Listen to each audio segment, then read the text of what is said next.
Dear family, it's your cousin Pete. Man, I just woke up and brushed my teeth and washed my face, and I'm finna get to this mall, man, because I ain't got no damn jersey for the game, man. You got to have a jersey for the game, man. You got to have a jersey for the game. How y'all feeling out there, dear family? First and foremost, all praise is due to Allah, man. Allah means all in all. Allah. You bring all the names that he's called by under one divine name. Without God, none of this is possible. We woke up this morning to a new year, new day, new thoughts, new ideas.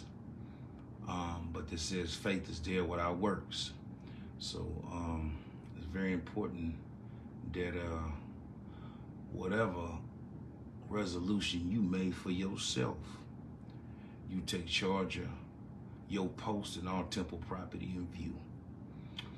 I don't too much do New Year resolutions at all, man, based on the fact that, you don't really have to talk about nothing that you're gonna do. Because if you ask me, dear family, we start off the new year wrong anyway, because what we did is we drank a lot, we smoked a lot, and we deteriorated our organs and insides and got intoxicated in the name of a new year. It's not intelligent, but it's the way many of us on the planet celebrate. So, when people say what they gonna do for the New Year's resolution, they start off getting intoxicated, which, not to bust your bubble, but alcohol has something called soy in it and a lot of sugar in it. And according to the FDA, it's one of the main ingredients, well, let me say this, that creates cancer in the body. So you can't start your new year off intoxicated like that, but to each his own. We're gonna get into this podcast.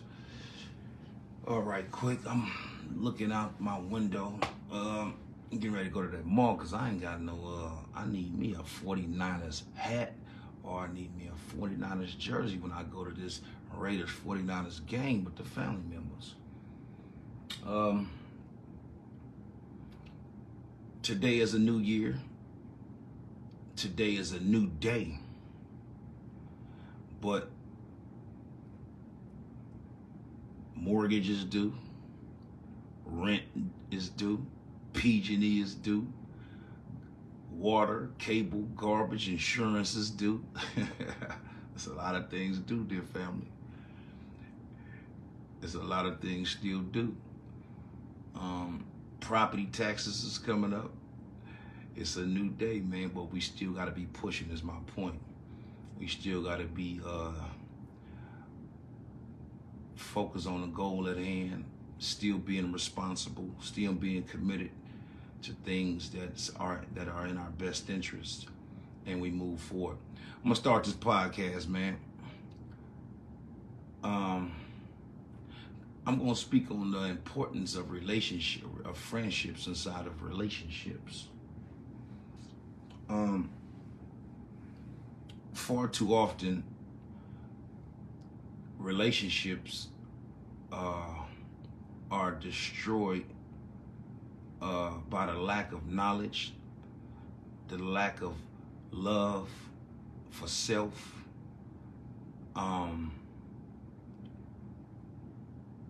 sometimes cheating, disingenuous behaviors, dysfunctional behaviors, when one doesn't reciprocate what you give. A lot of relationships are destroyed. But no one ever asks the question, what produces these type of conditions inside of relationships? What produces a dissatisfied mind? What produces a dysfunctional behavior? What produces the attraction to grow apart inside of a relationship? There's entities that produce such conditions, and I don't think that we realize the importance of sustaining things.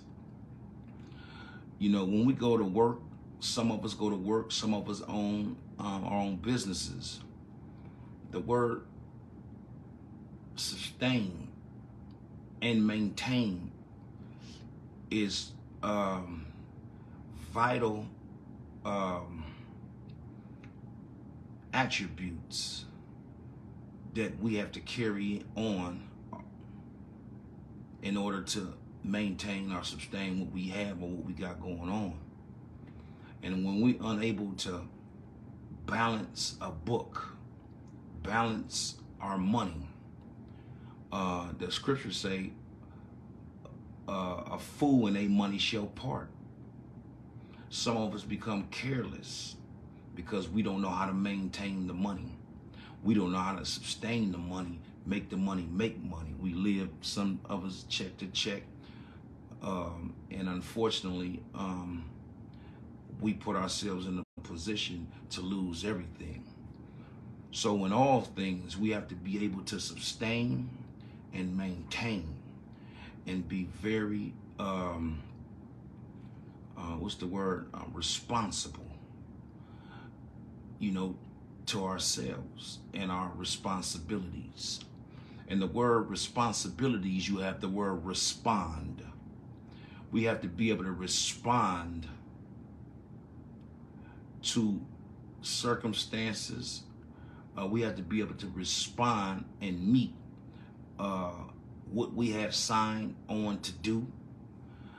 And again, if we don't do none of that, dear family, we would destroy the fabric of what we have produced. We would destroy the everything that we are trying to accomplish if we don't, you know, maintain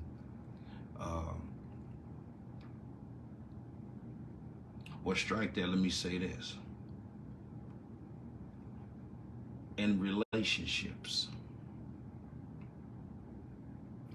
if we don't maintain our relationship, maintain represents maintenance. If we don't make sure this is right, we took care of that responsibility, anything that you don't take care of, you know, will either stop working for you or stop working for you. Anything that you don't maintain may break down on you. If you don't balance that checkbook out, you may spend all your money, and unfortunately, if you spend all your money, then you can't pay your bills on time. So we have to do a little bit better job of maintaining, being responsible, and not just allowing the excitement to lead the way of the mind and totally forget about the responsibility to self.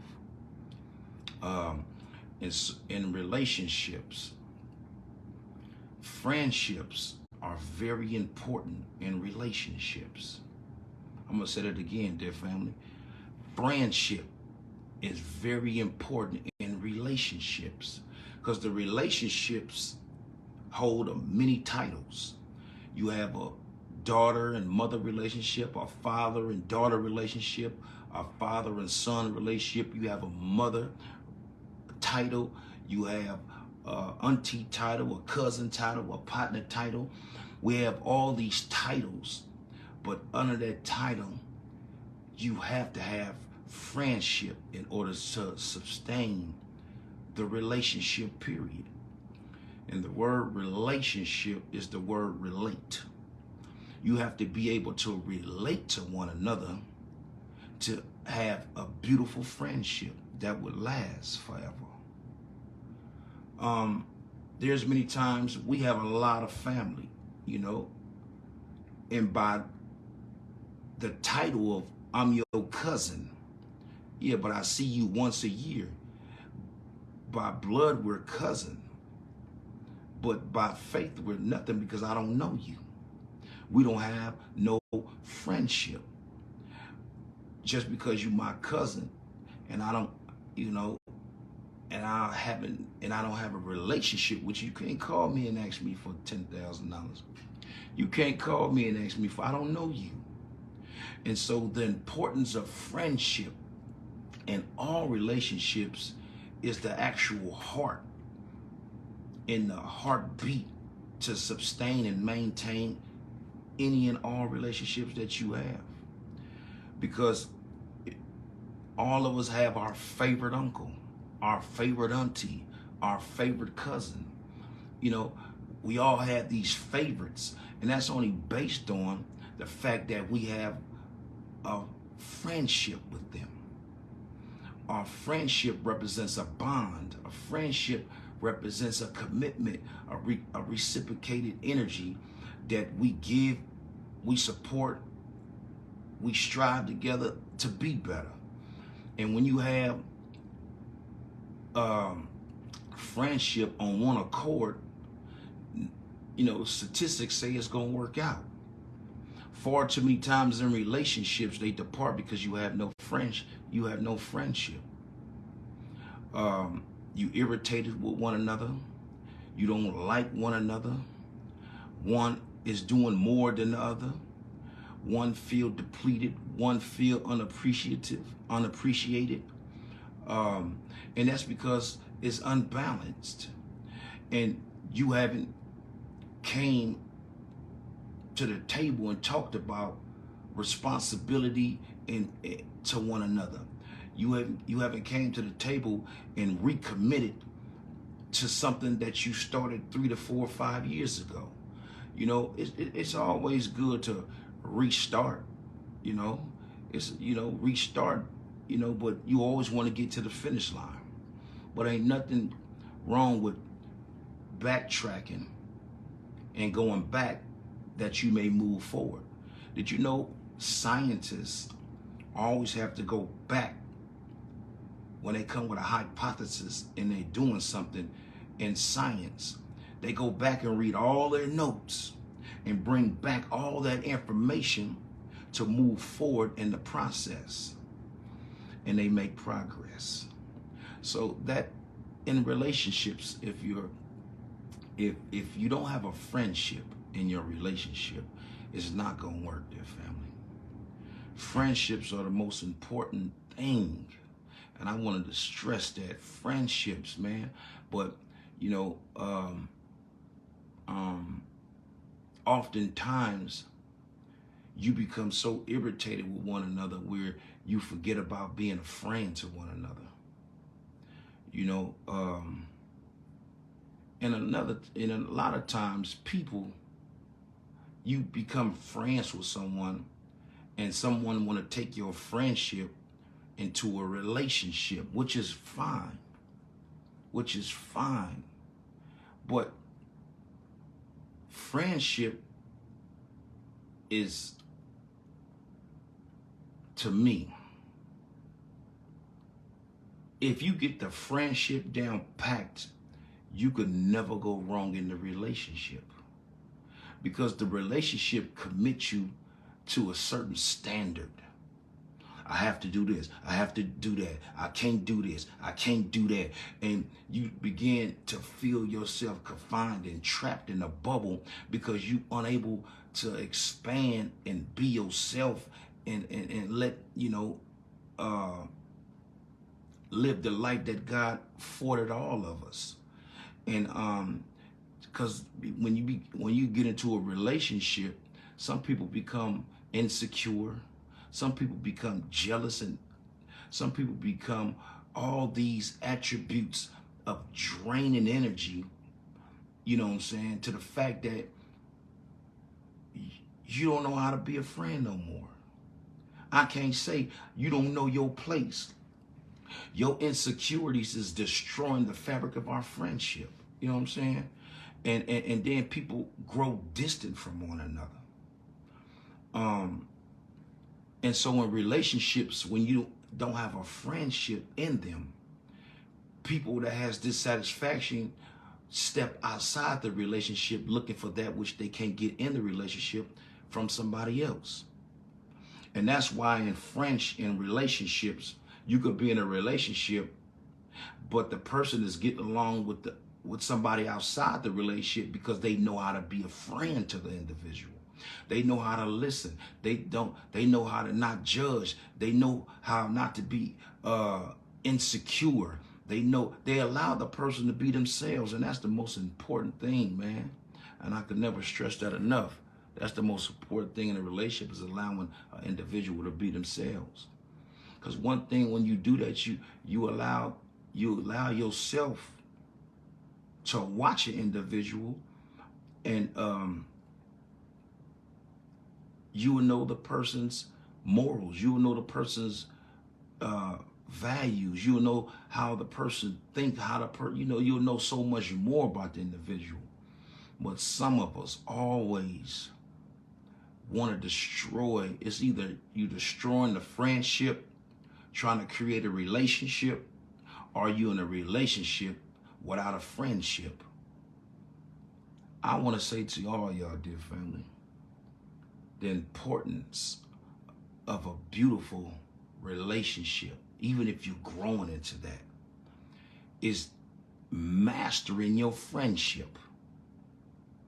Get away from that emotional state of minds where you meet an individual, and the woman falls in love with the idea of a man, and man falls in love with observation. So a man is always watching woman. We always watching y'all, whether you believe it or not. You smoking, you drinking. How much do you do? What do you do? What do you produce? How do you handle yourself? In disagreements, how do you maneuver yourself? Are you loud? Are you boisterous? Are you arrogant? All these things. Man is watching that woman. And whatever your actions are determines what place that you're going to have with a man. You could take it or let it alone, dear family. I'm giving you straight wisdom. When we think of you, so be careful. Let me say this. Be careful on how you handle yourself. Be very careful, because you could be being this facade in the beginning. But I just told you that man's first investment is observation.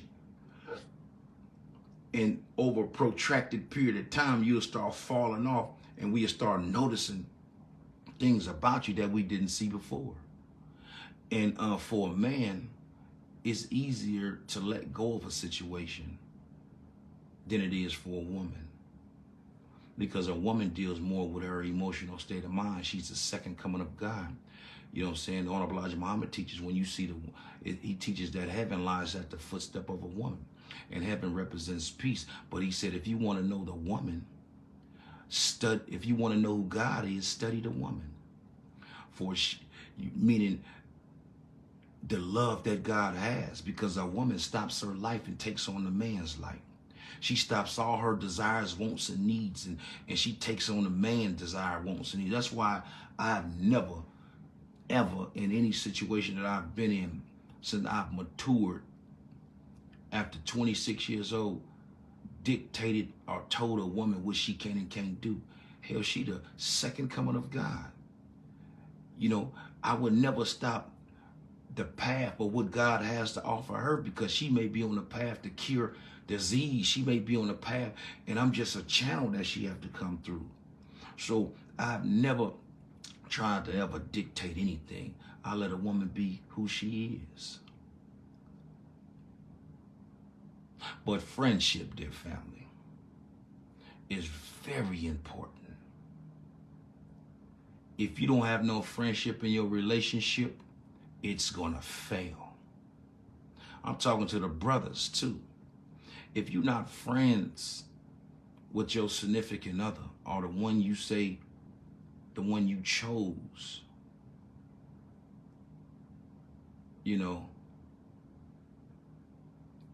she's gonna find dissatisfaction within you, dear family, and it's gonna be somebody sharp with game and finesse and style, and drop a lug on her, and and then he gonna be sliding in like light wind. So it's very important to always be able to allow that woman to articulate herself and be free and express her dissatisfaction or express her love. You know what I'm saying? And for a man, it's very important to be truthful in terms of letting the individual know where you stand as a man. Some say that the truth will set you free. According to Jesus, they say the truth will set you free. Well, sometimes truth smashes the emotional state of minds and make women disagree with men, because you fall in love with the man. You fall in love with the idea of the man. And when the man tell you this ain't what this is, you get a little emotional, a little butthurt, and then you find yourself pulling back from the man, saying he ain't this, he ain't that. Well, damn if he do and damn if he don't. If you able to get a man, which is your friend, that is able to be 100% truthful with you on where he stand, that's a valuable friendship to have. Because you know he don't come with the lies. He don't come with the manipulative ways. He don't come with none of that. He come with straight truth that you could depend on truth.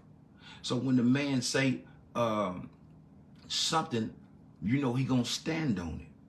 But some of you all get emotional behind truth. And that's why they say the truth definitely hurts. But in conclusion, because I don't like to be long on these podcasts, I'm finna go to this mall out in Vegas and get me a jersey for this game tonight. This game in a couple hours. The importance of friendship equals a successful relationship. You have to have friendships with your children. Because there was a time in my life when I was trying to instill discipline, instill structure, being aggressive, saying what my children couldn't do and what to stay from, you know. And what that did was it ripped the friendship from my children and me away. And they hid everything from me. I find out from everybody else but them. And it's because they couldn't come and talk to me as a friend. And my responsibility is to give them the wisdom, knowledge, and understanding to make them much more wiser. And so when they was unable to come to me, based on me being too strong, too tough, too hard, the fabric of the friendship was destroyed. But when I identified, you know, my flaws, I let go. And I said, I'm going to let life teach them. And life represents God himself, because they have to go through to get to. And so now that I've backed up from this, what can I say? This strong stance on being strict, I backed up from that. Now they all come to me. Dad, what you think about this? Dad, what you think about this? Dad, I did it. I don't judge my children at all. I stopped doing it. I say, well, I give them advice and I give them wisdom. Well, if you do that, this was to come from that. And this is why it teaches us that my father used to tell me when I used to try to tell him something, son, I've been your ways, you ain't never been mine. Meaning that he has so much wisdom and knowledge in this world, and I'm growing into what God intended for me to be. That shut the hell up and listen to me, because I'm telling you what you about to do. So you got these, you know, children of ours thinking they know everything but know nothing. And we know they don't know nothing, and we know they're going to bump their head, but hell, the best teacher in life is experience. They have to experience certain things. So once I backed up off of the strict behavior, it became the friend. My children talk to me about any and everything. I get them game on men. I give my sons game on life and in these streets, because I've been there, man. You know, and I know what it come with. You know, it's like a prophet. A prophet is one who prophesies something to happen, not that it did happen. So everything we read in scripture is prophets telling us something. See, we read all these scriptures, but it's telling us of the future on what's to come and what's going to happen, like a movie playing out. And so when your children come to you, we've been their age. So as a prophet, we're telling them, if you go that route, this is what's going to come. And you determine whether you want to go that route or not me. Because I value now our friendship. So dear family, if you are friends with an individual, it's so much more in a friendship that you could get out of an individual that you could get, that it's so much more in a friendship that you could abstract from an individual than in a relationship if you don't have the friendship. So if you're working towards a relationship, be friends. Work on the friendship. Quit being insecure. Quit being always driven by your emotional weak state of mind. Because the emotion is just what it is. It's motion. It's always moving. It doesn't have a foundation to it. You're just all over the damn place. And that's why so much chaos, confusion. I'm mad at her. I'm mad at him. I'm this. I'm that. No. Have a conversation. You know, if you know where you stand in somebody's life, you ain't got to be worried about what the next individual is doing. Because when you find out, then you address it when it comes. And whether or not you want to stay in the situation or give the person an opportunity. We all have shortcomings. Ain't nobody exempt. So stress friendship, man. In all relationships. Your mother, if you're not getting along with someone, stress friendship. I guarantee you it'll work with a friendship. And then you grow into the other attributes, marriage, and so forth and so on. With that said, dear family, it's your cousin Pete. It's a new day, it's a new year, but that mortgage still due. Don't you fall asleep in an hour. Mortgage still due, property taxes is coming up. Car notes, PG&E, water, garbage, cable, food at the house, babies asking for this and that. Oh man, it's a new year and a new day, but them bills is due. Hey, them bills is due. That's one thing. Hey, them bills don't care nothing about it's a new year or a new day. Hey, unask that chips about your pocket. So yeah, if you want this light bill on, you better unask them chips. Hey, you want to drive this car? You better unask them chips. Hey, if you want to eat, you better unask them chips. I don't care nothing about a new year. So go into this new year, not with what me personally, what I'm going to do this different. Because if you're talking about it, I guarantee you ain't going to do it. I got a whole lot of things I'm going to do that I'm thinking about doing. But I ain't going to set myself up for failure and tell y'all nothing. But I would like my trucking business to be more successful. I would like, back, in the future to reopen up my barbershop. My clothing line to be successful. The Cousin P investments to still grow. I'm ready to build on my land that I bought in Atlanta. There's certain things I just want to do. And I'm going, God willing, achieve those goals. But, things happen. Circumstances dictate everything, depending on what's going on. So, but I ain't going to talk about it. But I want to end with this, dear family, and I got to give you spiritual teachings. You could take what I'm going to say and let it alone. This is a new year and a new day. But you have to be wise in the hour and the prophecy being fulfilled. America is going down. 6 countries have dropped the dollar. You don't even know what that means.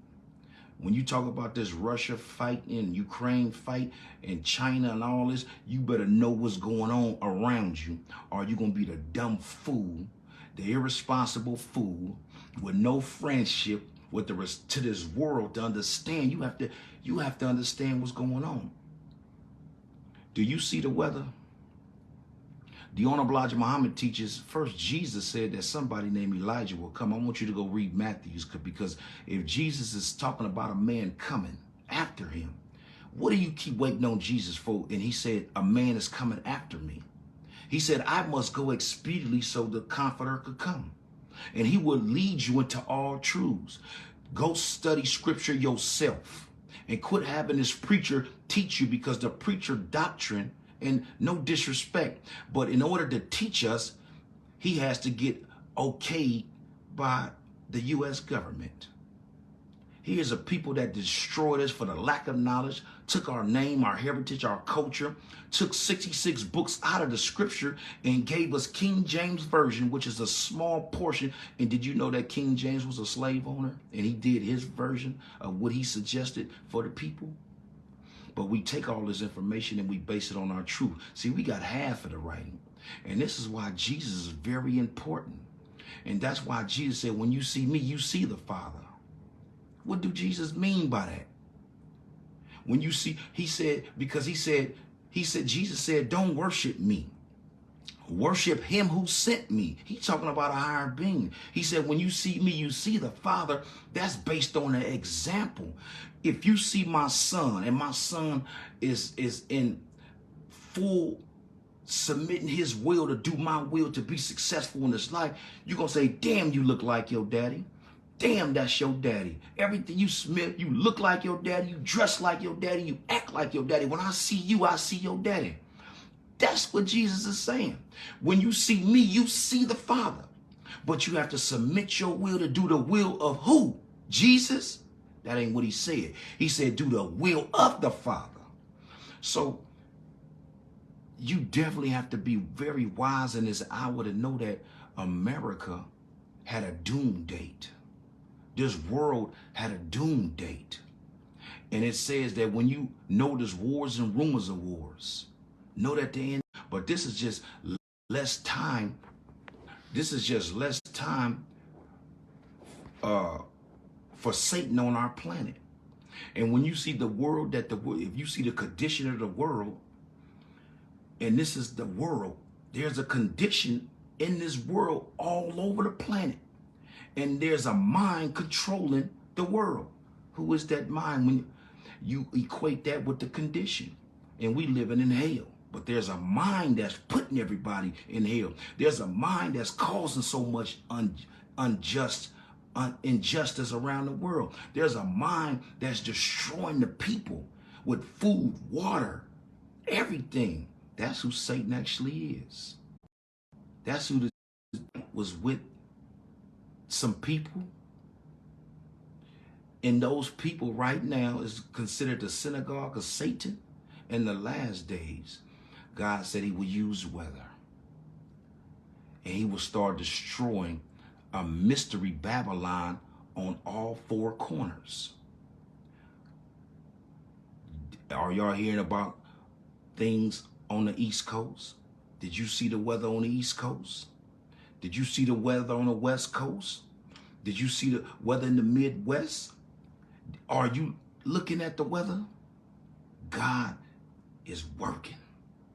And you have to be prepared for the times, because famine is coming now.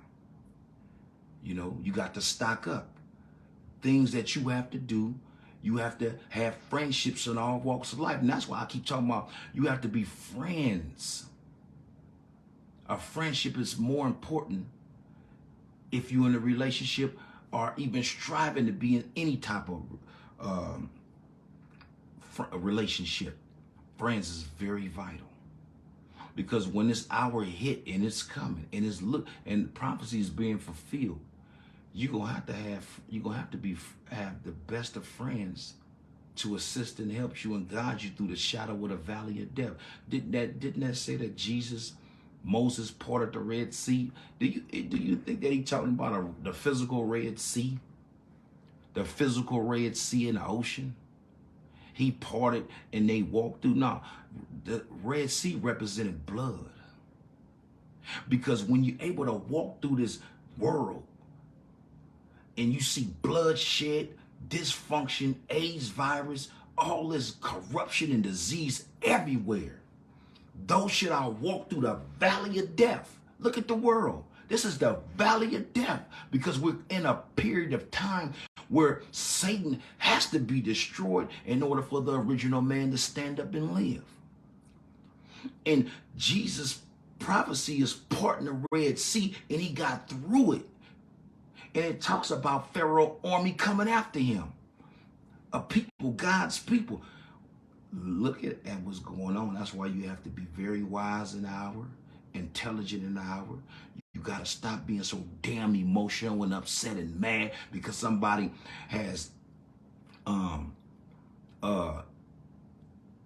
said something you disagree with or don't want to do what you want to do. Hell, that individual may have a different purpose.